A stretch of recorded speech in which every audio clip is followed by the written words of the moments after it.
ಬೆಂಗಳೂರು ನಗರದ ಐಷಾರಾಮಿ hotel 3 star 5 star ಹೋಟೆಲ್ಗಳ ಮೇಲೆ ಆಹಾರ ಇಲಾಖೆ ಅಧಿಕಾರಿಗಳ ಸತತ ದಾಳಿ ನಡೆಸಿ ಹೋಟೆಲ್ ಕಿಚನ್ಗಳ ಕರ್ಮಕಾಂಡವನ್ನು ಬಯಲಿಗೆಳೆದಿದ್ರು.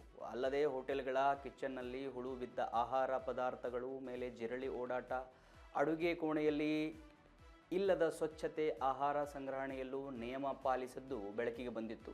ಇದೀಗ ಮುಂದುವರೆದು ಹೋಟೆಲ್ ನಂತರ ನಾಳೆಯಿಂದ ಜಿಬಿಎ ವ್ಯಾಪ್ತಿಯಲ್ಲಿರುವ ಪಿಜಿ, ರೆಸ್ಟೋರೆಂಟ್, ಹಾಸ್ಟೆಲ್ಗಳ ಮೇಲೆ ದಾಳಿ ನಡೆಯಲಿದೆ.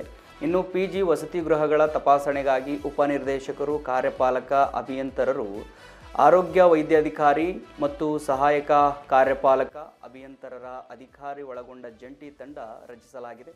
ಜೊತೆಗೆ ಪ್ರತಿಯೊಂದು ಪಿಜಿಗಳ ಕಾರ್ಯಚಟುವಟಿಕೆ ಬಗ್ಗೆ ಪ್ರತ್ಯೇಕವಾಗಿ ಪರಿಶೀಲನೆ ನಡೆಸಿ ನಿಯಮ ಉಲ್ಲಂಘಿಸಿದರೆ ನಿಯಮಾನುಸಾರ ಕ್ರಮ ಕೈಗೊಳ್ಳಲು ಸೂಚಿಸಲಾಗಿದೆ.